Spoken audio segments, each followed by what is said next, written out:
GMs for Hire.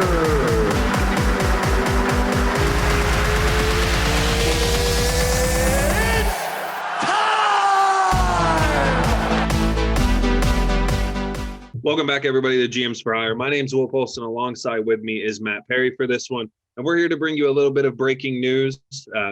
May have already heard this by the time this video gets out, but we're going to try to get it out as quick as possible.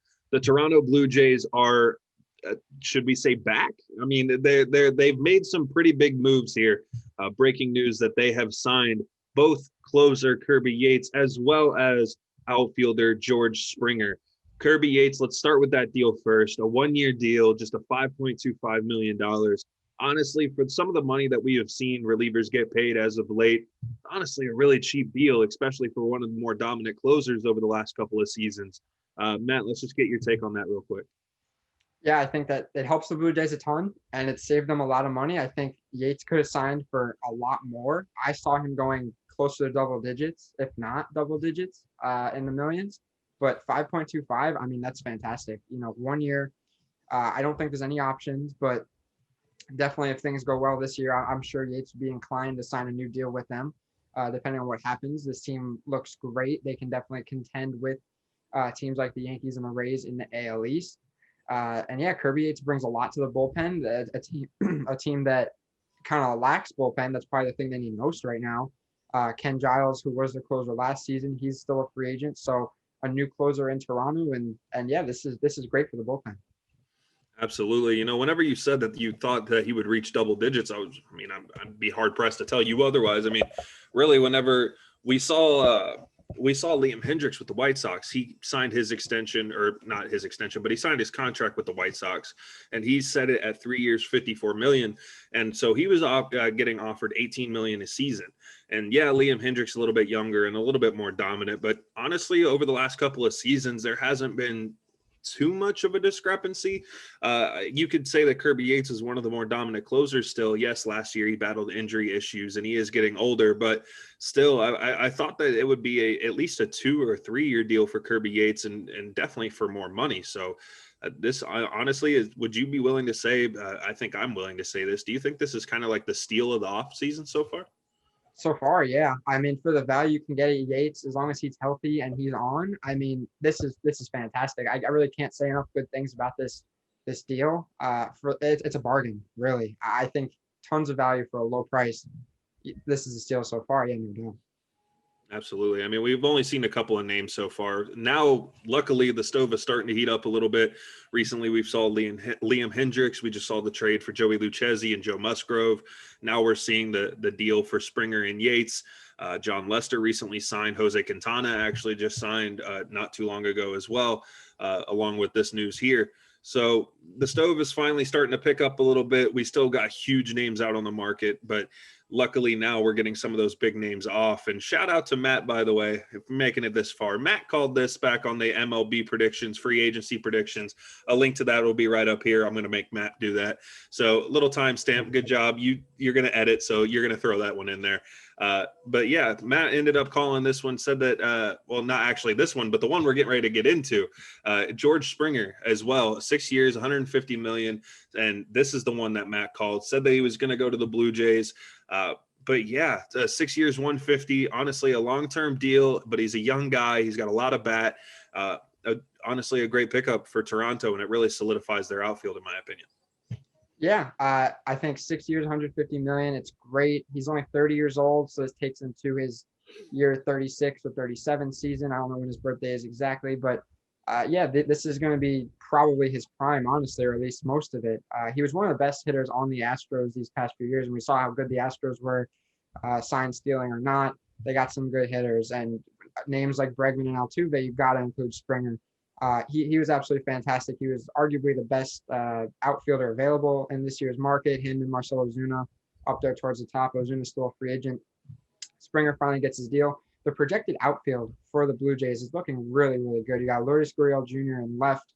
You got George Springer in center, and then Randall Grichuk in right. Or if you want to put Teoscar Hernandez out in the outfield, you can, but it looks like he'll probably be their DH, which I like as well. He's got a great bat, and we saw him have a breakout year last year. But this makes the Blue Jays so much better.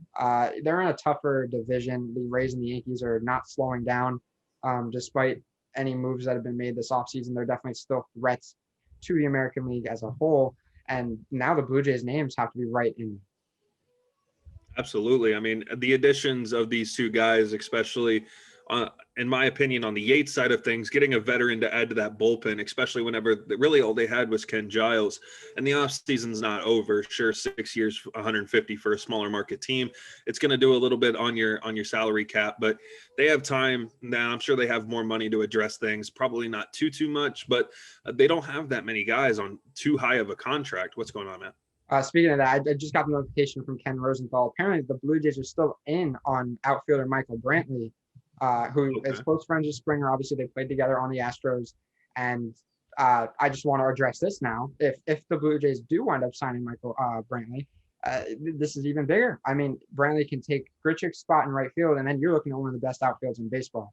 Brantley is, how old is he? 30? I think he's like 33. 33. I mean, he's still got a few good years left. He's always been a solid average guy, always, lots of hits, decent speed. This is big. I mean, if they do wind up signing Brantley, which they're still in talks to do, this could be the best outfield in baseball. Yeah, he is currently 33, getting ready to go into his age 34 season. Turns 34 in May, I believe. So the addition of Michael Brantley, especially on not a long-term deal, but a short-term deal, just to kind of, I think a 2-year contract would be absolutely amazing for a guy like Michael Brantley, another guy who really hasn't lost his bat over time. Yeah, he dealt with some injury issues earlier on in his career, but recently he's been able to stay healthy, and he's been more consistent of a bat. And if I'm not mistaken, he wasn't on that Astros team. If I'm not mistaken, or he may have been. It was close. He came in around it or just after. It was kind of close. It says right here, according to Pro Baseball Reference, that his first year with the team was 2019. So and yeah, it wasn't he avoided it. Yeah. So he wasn't part of that scandal. So we don't have to question him. And I think George Springer is one of the guys that his batting average didn't take too much of a hit. Whenever you were looking at it, he batted around the 260 mark whenever this season, coming off of a 290 season. So his batting average took a little bit of a dip, but obviously this season shortened, a little thing awkward. The Astros in general were just kind of an awkward team this year, whether it be because of the sign stealing or whatever it may be. That's up for interpretation. But if right now, currently with the way they're sitting, Kirby Yates and George Springer are on their team. And like you already, aforementioned, that the AL East is a very tough division. You've got the Tampa Bay Rays, the defending AL champions. You've got the New York Yankees, who are obviously going to be up there as well. And then you have other teams now, especially up and coming with the Blue Jays. Do you think this is enough to push them above third place as of right now with the additions of Kirby Yates and George Springer? If everything goes as planned and they stay healthy, yes, I do think there will be a top 2 team in the AL East, whether it's the Yankees or the Blue Jays or the Rays that fall to third. I don't know yet. It's going to be close for sure. I think this might be one of the closest divisions in all of baseball. No other division that I can think of off the top of my head really has a 3-team race. Right now, it's a 2-team race in pretty much every other division I can think of. Maybe the NL East will have something going on. But yeah, right now, I do think the Blue Jays are a top 2 team in the East. The only other division I could think of that may start to give a 3-team race would now be the National League East. Just because with the addition of John Lester, that's a 4-man pitching rotation that a lot of people won't want to face in Washington. Josh Bell is a nice little safety blanket for Juan Soto now. Now you have to face one or the other. If he can get his average back up, that'd be nice. And then if the Mets perform the way they should, they'd be a very interesting team as well. If the Phillies can go out and re-sign Real Muto, that makes it even more interesting. It's just an interesting division out there. Obviously, Atlanta's up there, but you can't guarantee the division every single year. You'd like to think that the Braves are the favorite, obviously, but I mean, with enough moves, I mean, the Mets are a very interesting team now. The Nationals are a very interesting team as well. So it's interesting to look at for sure. The Blue Jays are making a lot of moves. The Mets are another team making a lot of moves, and the Padres, it really just seems to be, you and I were talking about it, it really just seems to be a group of teams. It's really not all kind of spread out like we're used to seeing. It's really just a couple of teams that are really buying in right now.